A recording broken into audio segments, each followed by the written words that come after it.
کہانی کا موضوع سچا جھوٹ۔ میرا بیٹا قرآن پاک حفظ کر رہا ہے۔ عام کلاسوں کے بچے ہفتے میں 2 دن چھٹی کرتے ہیں۔ حفظ کی کلاس سے کہا گیا کہ ہفتے میں صرف 1 چھٹی ہوا کرے گی اور اب بروز ہفتہ بھی اسکول آنا ہوگا۔ پچھلے 2 ہفتوں سے میرا بیٹا جا رہا تھا۔ آج صبح اس نے یہ کہہ کر اسکول جانے سے انکار کر دیا کہ حفظ کی کلاس کے باقی سارے بچے ہفتے کے دن نہیں آتے تو میں بھی نہیں جاؤں گا۔ میں قاری صاحب کو بتانے کے لیے اسکول چلا گیا۔ وہاں اس کلاس میں پہنچا تو یہ دیکھ کر حیران رہ گیا کہ سب بچے بیٹھے پڑھ رہے ہیں۔ میں قاری صاحب سے ملا تو کہنے لگا، آپ کے صاحبزادے نے آج بھی مجھے جھوٹا ثابت کر دیا ہے۔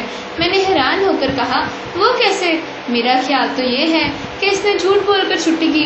قاری صاحب مسکرا کر بولے، نہیں، وہ جھوٹ نہیں بول رہا۔ پچھلے 2 ہفتے سے وہ اکیلا ہی آتا رہا۔ میں نے اس کی مثال دے کر باقی بچے کو ہفتے والے دن اسکول آنے پر آمادہ کر لیا۔ آج سارے بچے آ گئے اور وہ نہیں آیا۔ صبح سے میں یہی سوچ رہا ہوں، آج یہ بچے کیا سوچیں گے کہ اس نے ان سے جھوٹ بولا ہے۔